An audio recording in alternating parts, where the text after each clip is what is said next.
Përshëndetje shikues nderuar të televizionit publik Kosovës. Emisionin aktual e zhvillojmë sot nga studi RTS. Temën e emision kemi planifikimin e ndërtimit të një ishulli të energjisë në detin e Veriut. Planet janë që ky ishull të prodhojë energji elektrike të pastër të ripërtritshme për 10 milion anvisëri, 4 herë më shumë se që ka nevojë mbretëria daneze në territorin e së cilës edhe po ndërtohet. Një pjesë e kësaj energjie do të eksportohet në disa vende evropiane dhe një nga ideatorët e këtij projekti për 28 miliard euro është edhe mysafiri im, inxhinieri shqiptar nga Mlecani Maliseves, Fitim Kryezio. Fitim, mirë se vjen në emisionin aktual. Fitim, një erë fuqishme energjetike po bëhet gati të fry nga mbretëria daneze dhe ti pjesërisht je kontribues në këtë drejtim. Na trego pak, prezantohu edhe na trego për çfarë bëhet fjalë këtu. Së pari faleminderit shumë për ftesë. Përshëndes të gjithë të shikues. Unë me quhem Fitim Kryezeu, jam nga komuna Malishevës, në fshatin si quhet Mleçan. Jetoj në Danimark, ku e morë si refugjat gjatë luftës. Këtu kom kryer diplomimet, tani më edhe magjistrimet inxhinieri të tensionit të lartë, që kanë specializimin në tensionin e lartë. Jam si thellë të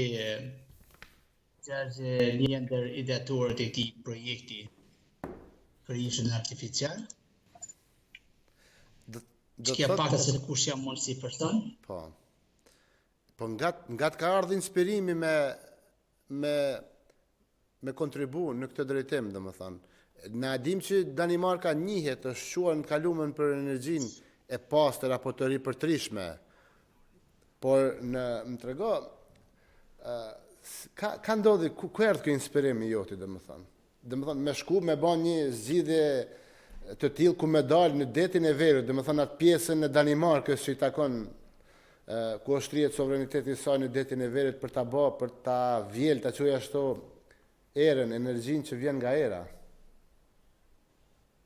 Nëse që ideja e këtij projekti ose arsyeja e këtij projekti është nga marrëveshja e Parisit në 2015, ku shtetet e mëdha botërore batën marrëveshje në dy elemente kryesorë. Një prej tyre është të kufizuar ngrohtja globale në 2 grada.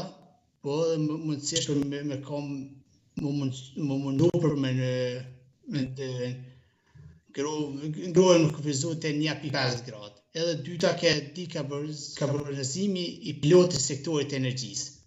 Kja ka, që me tha, arsye kryesore. Tani fillon se cili shtet i Evropës me kështyrë se çka do me thonë kja pjesa 2 dekarbonizimi i sektorit të energjisë. U batën shumë studia, një ndër konkluzionet e qarta të studimeve ketën se në detin e Veriut pritet që të installohet dikon afër 200 të 250 gigawatt energji që prodhohet prej molleve të erës deri në 2050.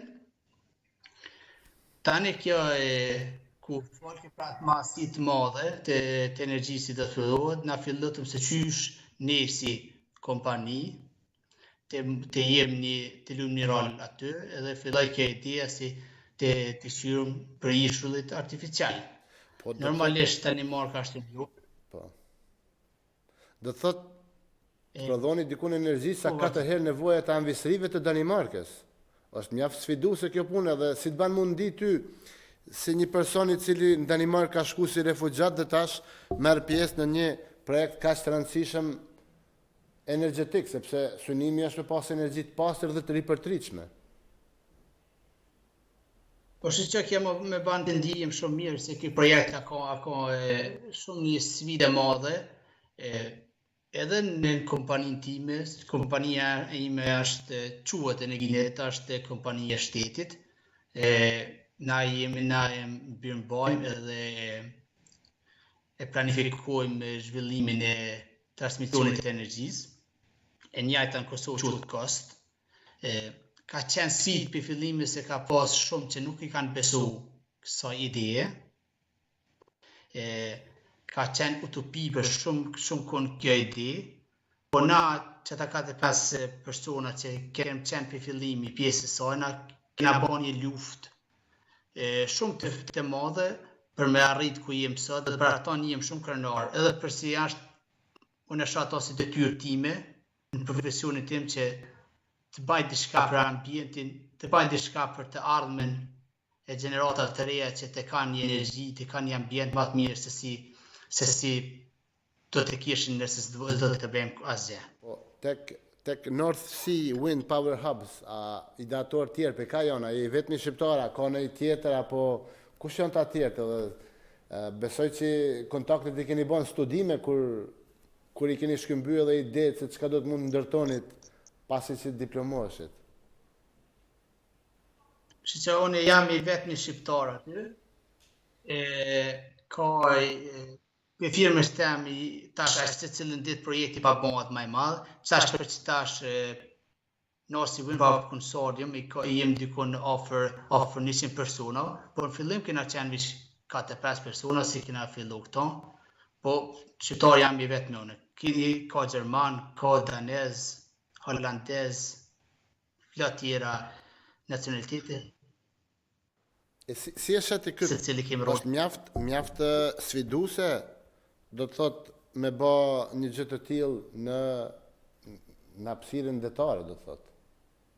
Na shpjego pak shikues të televizionit të Kosovës se sa komplekse është kjo situatë. Nuk po flasim thjesht ti vendosim ato që I quajtet ju mullit të erës që e marrin e vjelin erën, po jena duke folë për një hapësirë në det. Do thot jemi duke folë për një hapësirë ku ka shumë të paparashikueshme ato gjëra.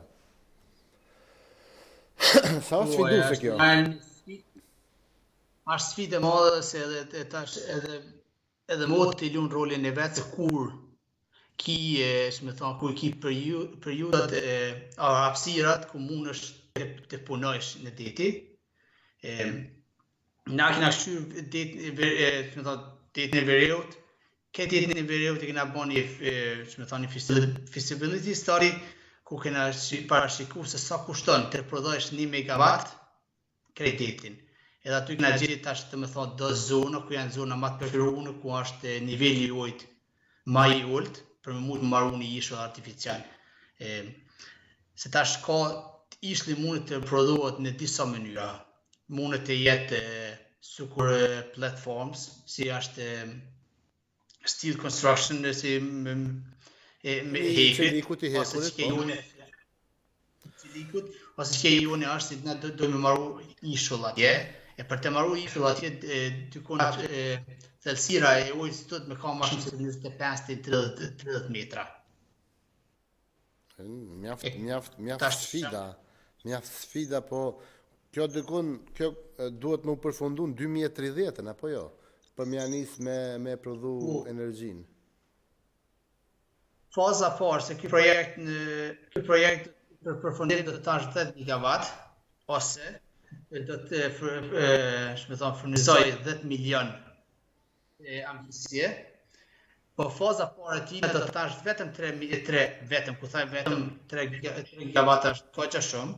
3 gigawatt që do përfundon dikon pas të artit 2033-ën.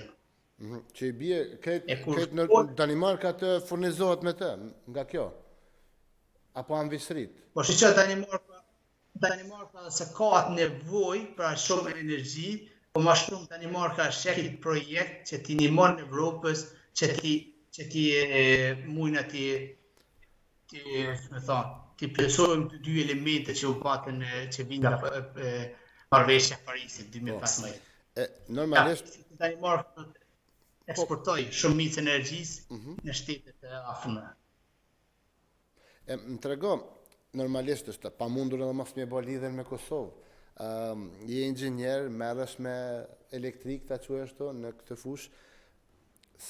Kosova si Kosovë, a ke menduar ndonjëherë që këtë përvojë që keni në Danimark ta bini këtu, që edhe ne të orientohemi drejt energjisë së pastër, energjisë së ripërtritshme, që mos të kufizohemi vetëm në hidrocentrale, të cilat kanë shkaktu reagime të mëdha ndërtimi i tyre në zona specifike nga banorët vendës, nga se një farë mënyre i kanë shti lumenjt në gypa. Sa kena në potencial si Kosovë përmes ndihmës së them ekspertëve si ju për me arrit ngritjen e sasisë së energjisë së pastër që prodhohet në vendin tonë? Të që kuptoha këtë dy pyetje, por Po. çka kam bën dhe çka më bën, ju mundu të ofroj ide, të ofroj shërbimin tim Kosovë, po fatkesisht nuk më ka jap mundësia që të kontriboj. Ma shumë më sheshin si pa vi pja marrë punën, unë për veti nuk jam interesuar të jam marrë puna bukën e gojës, unë jam interesuar të kontriboj shtetit tem që ka kontribu mërgata me vite në çdo çfarë sfide që ka qenë populli jonë. Po. Po, fatkesisht nuk më ka dhënë hapësira që të luaj kur roli në sistemin energjetik të Kosovës. Për pjesën e dytë të pyetjes se çfarë potenciali ka Kosova. Kosova ka potencialin e solar energy, ku prodhohet energjia për diellit, është potencial e shosim Kosovë ai lloj energjisë mund të luajë rol kryesor Kosovë. Shikoj si edhe hidrocentralet të largohen nga prodhimi i energjisë për qymyrit, aty ku prodhohet energjia për riciklimit të bërlogjeve ose mbeturina. Ato dy e shoh si dy elemente kryesore. Se era mollet e erës apo energjia e erës Kosovë është pak problematike se tash në varet se çfarë mollet, po për mollet me funksionu mirë duhet të ketë erë që fryn dikun 12-14 metra në sekond për me prodhu optimal të 100% kapacitetit tyne. E atë lloj stërës nuk e kim Kosovë. Ato ka brengët e Shqipërisë, në diçka tjetër është. Po, ke mundu me e bani një studim para prak për atë? Se me gjitha të, sa përqen muna mu largu nga djegja e fosileve për të kriju energji, sepse na dim sa ajo e ndot ambientin, po me gjitha të, Kosova i ka si burime kryesore termocentralet.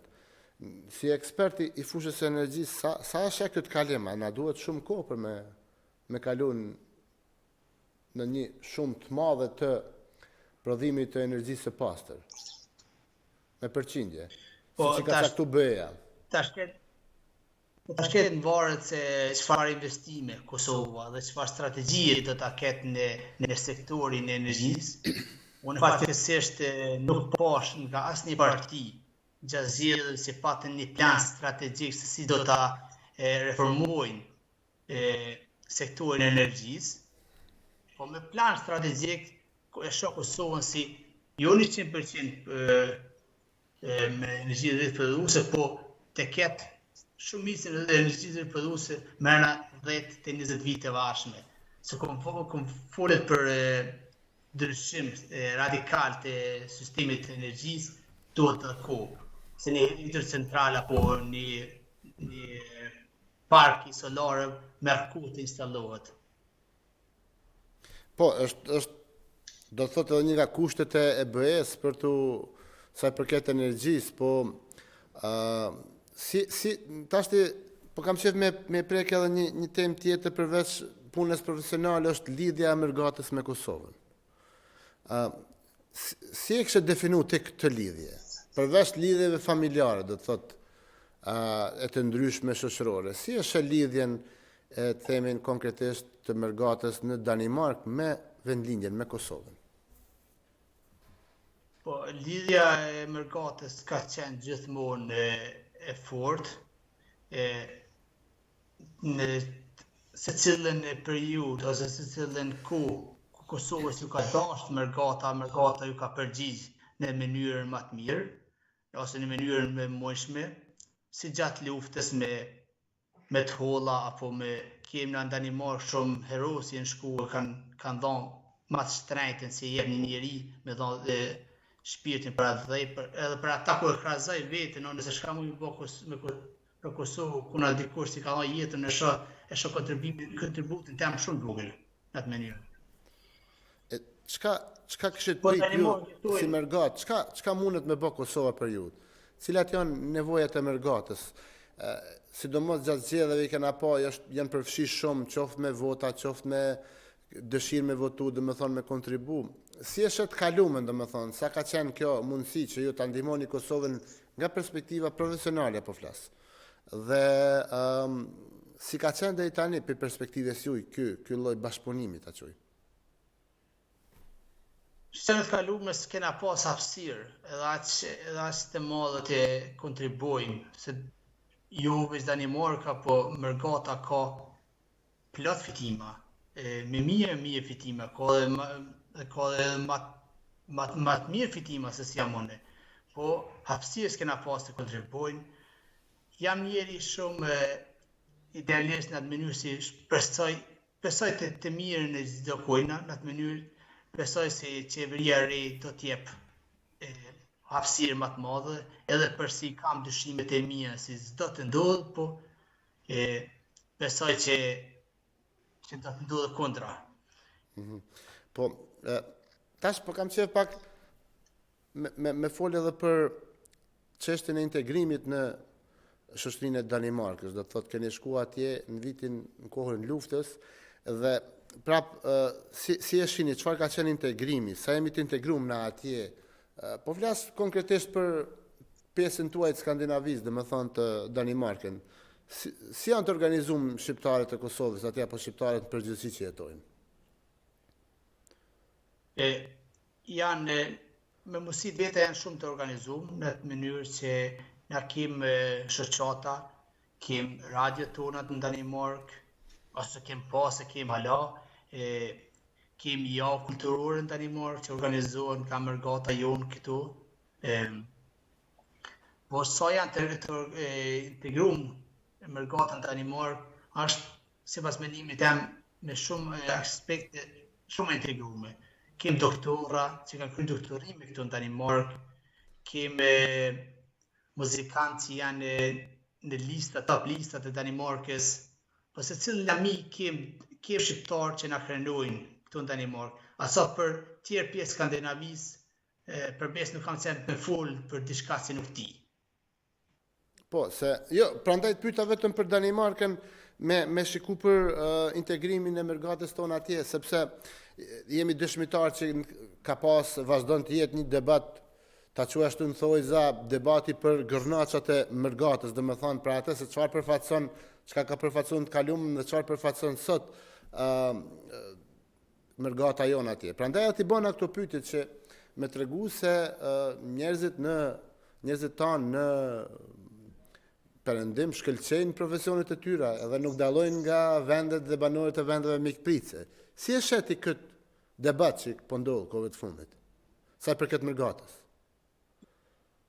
Si që unë edhe çfarë të them për këtë debat, unë jam shumë, jam krenar që na ka ardhur një kohë ku kem të drejtë të shprehem lirisht, ku si Mërgat, po dhe shumë Kosovar të marrë shembull jashtar të japën jetën e vet që ne të kem shprehjen e lirë sot në dheun tonë, po çdo seni ka kufit e vet, se të shprehesh lirë edhe të ofendosh dikon nuk është e njëjta.